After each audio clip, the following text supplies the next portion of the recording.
here today. First I want to tell you that we have a great cross-section of the House. We have 64 House Republicans that have joined us here in Eagle Pass.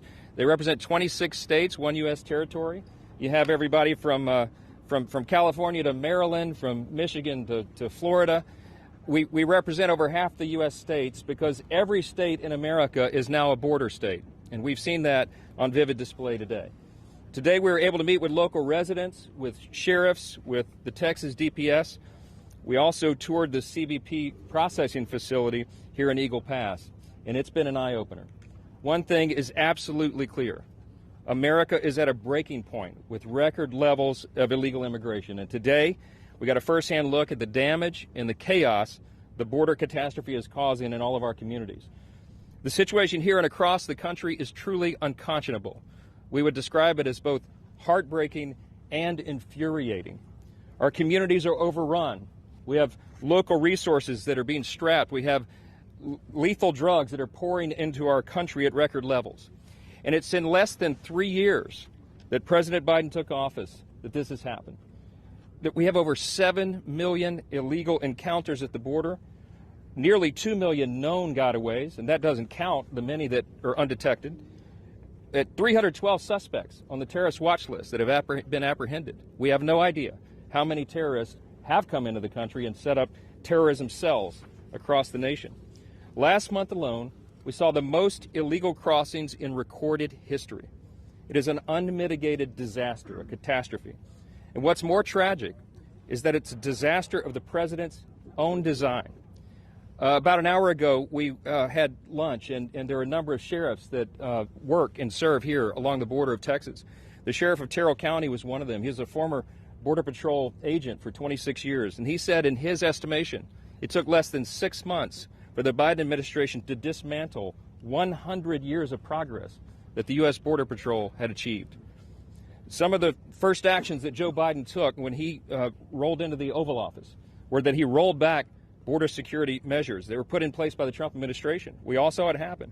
Remember, it was on his very first day in office that President Biden stopped construction of the southern border wall, and he ended the Remain in Mexico policy. It was estimated on our tour just a moment ago that if the Biden administration would reinstate just the Remain in Mexico policy, it could stem the flow by probably 70% or more. But he refuses to do it. And since the time that President Biden took office, the administration has done next to nothing to protect the border. But we've all seen with our own eyes, they have opened the border wide to the entire world.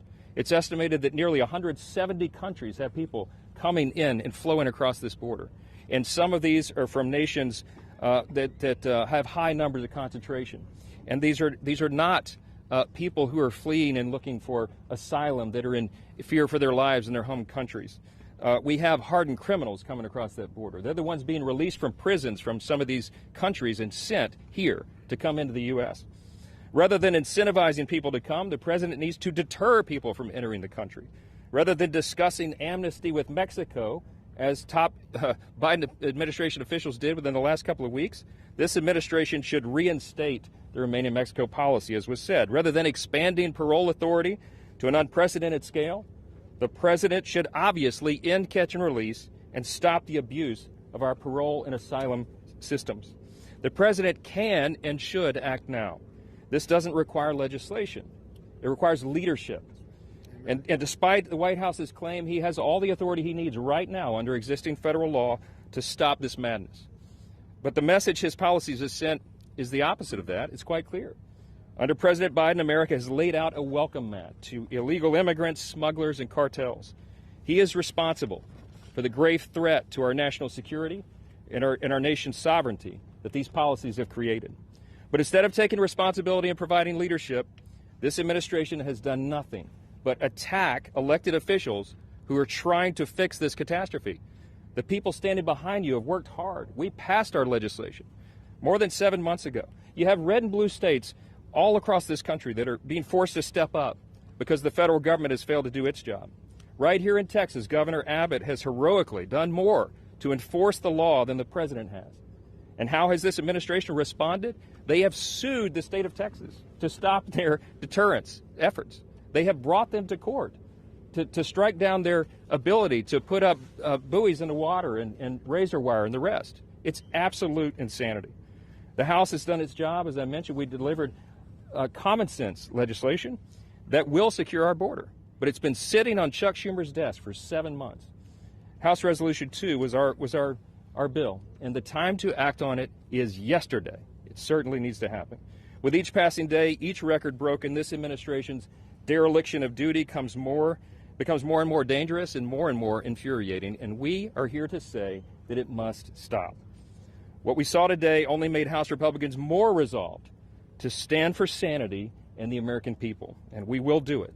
If President Biden wants a supplemental spending bill focused on national security, it better begin by defending America's national security. It begins right here on our southern border. We have a few members here that will give you some more insight on what we saw today and what we anticipate. And I'll lead off next with the chairman of our Homeland Security Committee, Mark Green of Tennessee. Chairman. I want to thank the Speaker for putting this CODEL together. Really appreciate it. Thank you for all coming. It's important to bring what's happening here to the American people, to all of the American people. I also want to thank the members who are here. You know, I first took the oath to defend the Constitution of the United States against enemies, foreign and domestic, on the plane at West Point when I was 17 years old.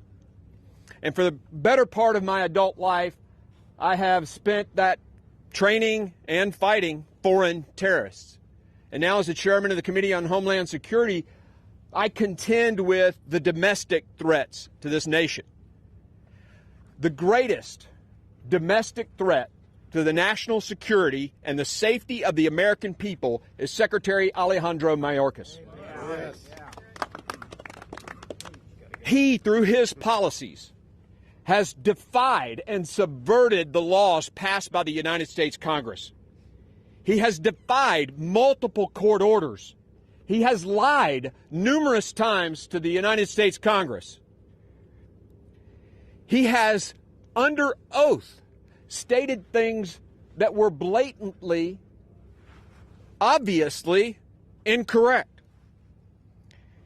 He has broken his oath to defend this country.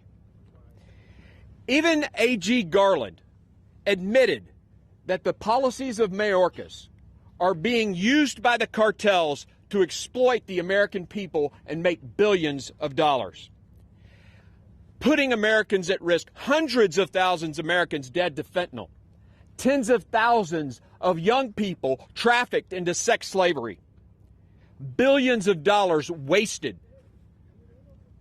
expanded criminal networks now connected to the drug cartels in Mexico throughout our entire country. Director Wray admitted before my committee the other day, our committee the other day, that with the border wide open and a war in Israel, Hamas can just walk right in. That's the director of the FBI. He fears for his own agents. It's clear this is intentional. Secretary Mayorkas knows the policies. If the AG knows the policies are the cause, Secretary Mayorkas knows the policies are the cause, he's doubling down. He's doing this intentionally. Despite the catastrophic harm to our country. Well, our committee has finished its 5-phase investigation. I want to thank the members of the committee for their hard work and our staff. You're going to see a lot more coming here very soon. I'm going to let my colleagues talk about the numbers because I get to talk about them all the time. I want to spend my 2 minutes this morning telling you that the cause of the problem is Alejandro Mayorkas. Thanks again to the Speaker for putting this together, the members for coming. Every state and city in this country is a border state, but I want to say a special thank you and salute to Texas. You have borne the brunt of this, and we will not let you down. Accountability is coming, I promise. And I will be followed by the amazing chairman of the Judiciary Committee, Jim Jordan. Thanks, Mark. And I too want to thank the Speaker. I want to thank all the people in law enforcement that we got a chance to interact with today.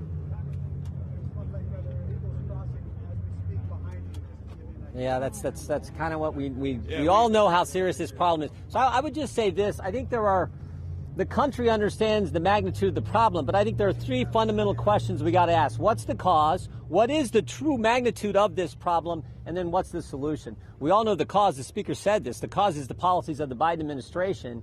And they frankly decided on day one, January 20th, 2021, when he took the oath of office, they decided that day, no more building the wall, no more remain in Mexico, and they were going to release people who came to the country. And that became the incentive for so many millions to come to our great country. The magnitude of the problem, you've all heard the numbers, but I just point to two. Last month, record month, 300,000 illegal migrants come into the country. The pace of the Biden administration in his term as president will reach 12 million when they're done. And I tell people that's the equivalent, that equals the population of the state I'm from, the great state of Ohio, 7th largest state. That's the pace we're on. That's how big this problem is. And then finally, what's the solution? The solution is to go back to the policies that worked. The solution is our legislation. Or the solution is simply, I think, one sentence. No money can be used to process or release into the country any new migrants. To just say suspend it now, which the president can do. But if he won't do it, we should put that one sentence in must-pass legislation. That, to me, is how it finally, I would just say this. I think in the end, it boils down to the will of Republicans in the United States Congress. Are we going to force that sentence, that solution, on a piece of legislation to get this done? That should be our charge. If we don't, then we're going to have to wait. Then we're going to have to wait for the presidential election and hope that President Trump is the new president where we can get back to the policies that work. It's that basic in my judgment. With that, I would yield to the gentleman, I think, from the home district here, Mr. Gonzalez. Showing up matters. Whether you're a dog, whether you're a cat, whether you're a member of Congress, whether you're the media, showing up matters. And I want to thank the Speaker for making this happen. I want to thank the Speaker's team for being seasoned veterans and putting this all together. I want to thank my own team. This is our 21st border CODEL. And I want to thank our team for working together with the Speaker's office to put this together. I want to thank the members that have all, traveled to get here 2 days after the holidays. We could all be doing different things, but we are united in making sure House Republicans' top priority is securing this border. And that shows by us being here. And oh, by the way, 2 weeks ago, there were 12,000 people coming over illegally. Under that bridge, right down the street, there was thousands of people. In the Firefly facility that we visited earlier today, that has a max capacity of 1,000 people, there were 6,000 people. There were 4,000 people that were getting released. We were at the brink of massive catch and release. And when that happens, our communities get turned upside down. And it may start here in Eagle Pass, but then it quickly reaches San Antonio, and then it quickly reaches all over the country. Well, guess what? Today, that stopped. Now, it may have to do with the fact that the Speaker and 60-plus members showed up, but it stopped. And the biggest part is 1,400 Border Patrol agents today are not processing migrants that have come into our country illegally. They are out into the field doing their damn job. And that's what I'd argue we are fighting for the hardest. We want Border Patrol agents to get back to doing their job. How do we fix this? We end catch and release. How do we fix this? We deport people that are here illegally by the thousands, not by the dozens. And then if you stop talking for 1 second and you just listen like we did today, if you hear from the ranchers, if you hear from the sheriffs, if you hear from the judges, the mayors, the people that live here every day, they will tell you the same thing. And the nexus is this. You want to get the root of the issue? The root of the issue is the cartels. The cartels turn it on and they turn it off. And today is a prime example of that. So I have pushed. It is long time for us to label cartels as terrorist organizations. I will end with this. Once again, showing up matters. I'm grateful for the people that have shown up. I believe now is the time to make sure America is safe. And we do that by taking a down payment on border security in 24 with this team, and we come back for the rest when we win back the White House in 25. With that, I'll turn it over to my good friend and colleague from Texas, Beth Van Dyne. Thank you, Tony. I appreciate all the work that you have done over the last 2-3 years that you have been in Congress. You have really taken this issue. You have shown that you care. You've come down here with solutions. I want to thank the Speaker and his team for recognizing this is a priority. This is a priority in our country. This is a priority for cities and states all across our country. And I come here not only as a Texas representative, but also as a former Texas mayor that took on this issue head on. We worked and we partnered with Immigrations and Customs Enforcement. We had more criminal illegal aliens deported from my city during the time that I was mayor than any other city in the country per capita. And what we found was we had decreased crime almost overnight. We became the 5th safest city in the country because we actually followed and enforced our laws. We were criticized by sanctuary cities across the country who are now starting to feel what happens when you have illegal immigrants come into your city. You can't handle the resources. You don't have it, whether or not it's housing, school, infrastructure, health care. They're finally hearing it, they're finally seeing it, and they're finally speaking out about it. We had an opportunity today to talk to several local elected officials, to several sheriffs. What they told us is we are not dealing with an immigration problem. We are dealing with a sex trade problem. We are dealing with a cartel issue. This is where your focus needs to be. When you have women who are brought into this country, who are being treated as slaves, who are still emboldened by cartel members, that takes 13 to 18 years potentially to be able to work off their debt.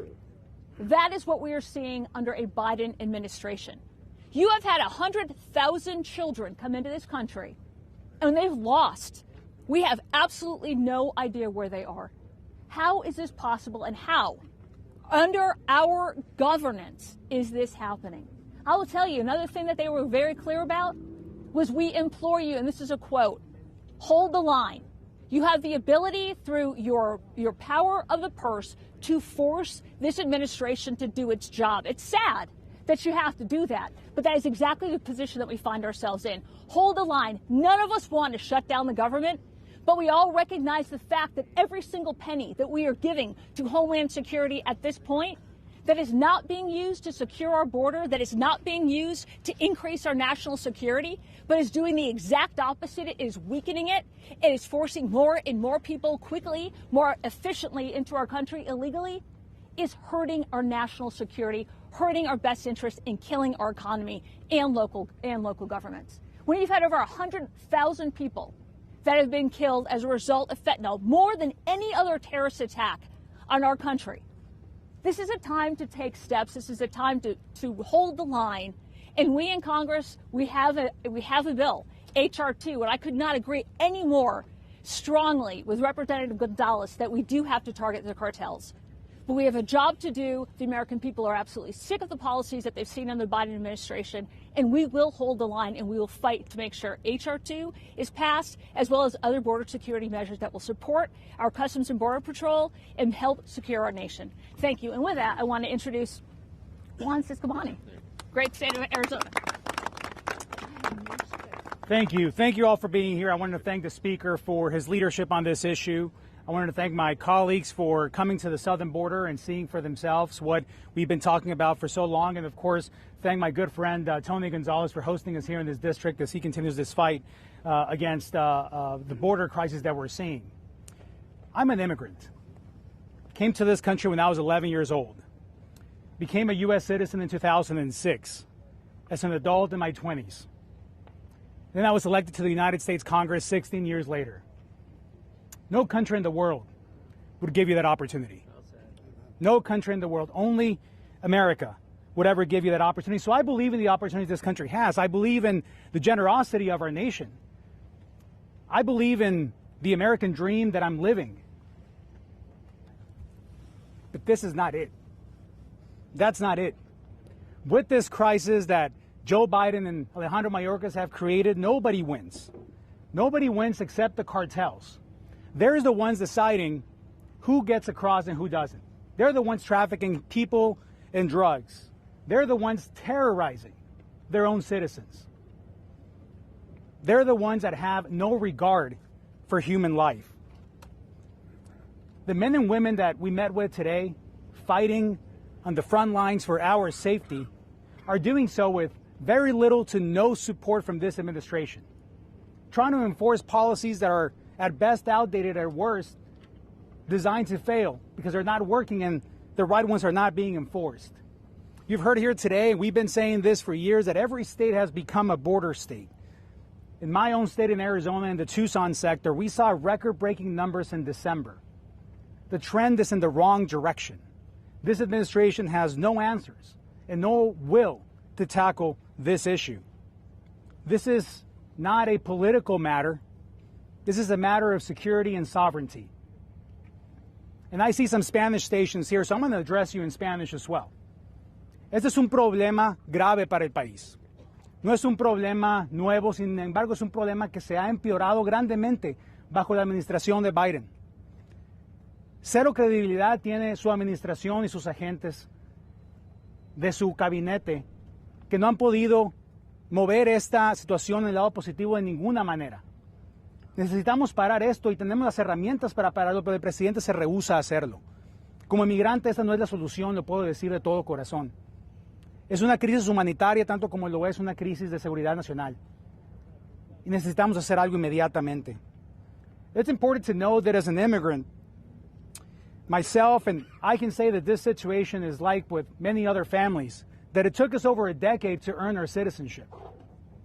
And what the Biden administration has done, they've diluted the effort, the focus, and the sacrifice of so many families that have paid the ultimate price of leaving their country to come here and go through a long, rigorous process to become U.S. citizens, to be able to take that oath of citizenship like I did in 2006. And this administration, with their actions, has made a fool out of that process. And has spit in the face of so many that have gone through the entire process to one day have the honor of becoming United States citizens. This message transcends culture. This message transcends language. This is an American issue that we must solve from every perspective that you see reflected here behind us. Our GOP colleagues get it, our speaker gets it, and we will solve this issue. And the president needs to step up and do his part, along with Alejandro Mayorkas. Thank you so much, Mr. Speaker. I want to thank my colleagues and friends again for being here and sharing that insight. We'll take a few questions if you have some.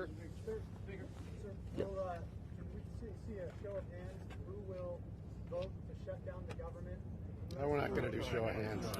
We're not in a classroom. We're not doing show of hands. Well, here's the deal on the shutdown. We are working hard to get the appropriations bills done, and the resolve that of this group and that you've seen with our votes and carrying over and crushing the Christmas omnibus fever as we did with our laddered approach and the two-step CR. We have until mid-January. You have until early February to get the approach bills done.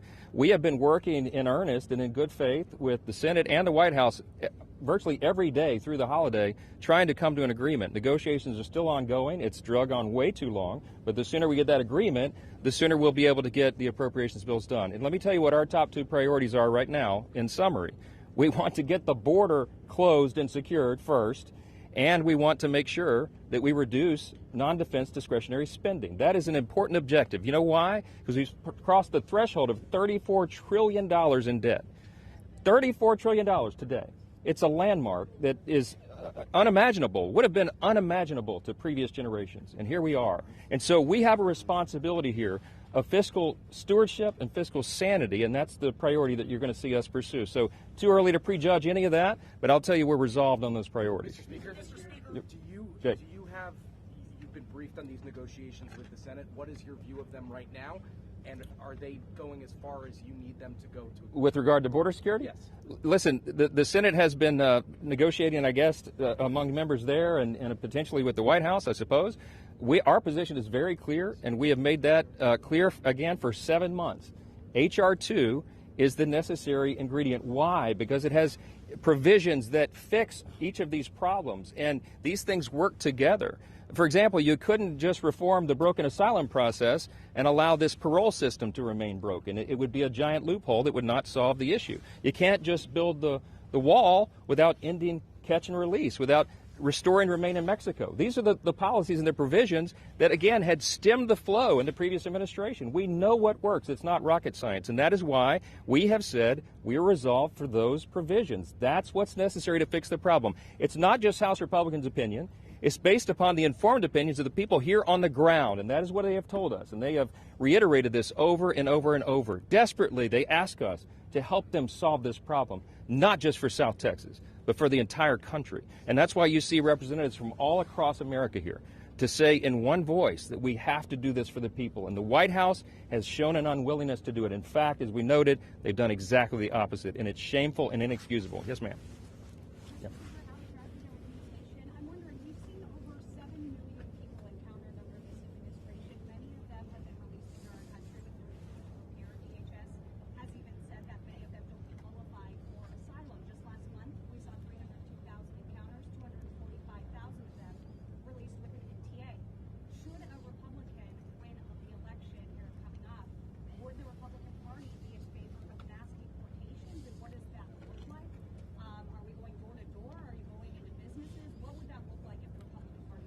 I can tell you it's a very complicated, complex issue just finding those people. You heard Representative Van Dyne say earlier, tragically, nearly 100,000 undocumented children who were unaccompanied, who came across the border, unaccompanied minors, have been lost into the system. The administration has lost track of these children after they've been released.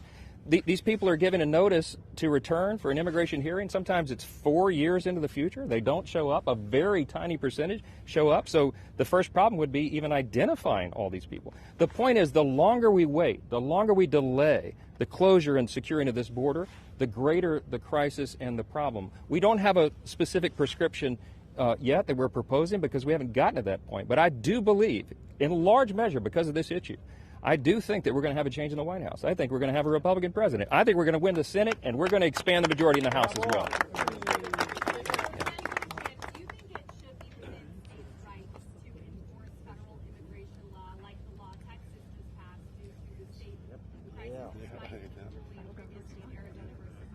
Absolutely. Listen, we have applauded Governor Abbott and all the brave law enforcement officers here on the border in Texas. They're doing their dead level best to protect their citizens, and that's his #1 job. The federal government, the White House, the administration refuses to do it. So if you're the governor of Texas or a border state or any governor, you have the responsibility, the right, the constitutional authority to do the right thing and secure your people. So we have applauded him. We stand with him in that resolve, and any other governor who's willing to draw the line and take that measure. And remember, everything they try to do, the White House has gone to court to stop. Everything they're trying to do to protect Texans, the White House is going to take them to court and have it undone. It's madness is the only word that we can think of to describe this.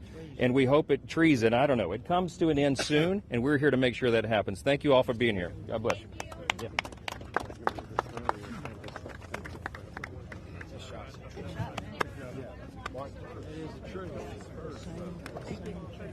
Hey, good job. Juan, Thanks, buddy. Appreciate it, man. Fucking A, Juan. Nice. Thanks, brother. Appreciate you.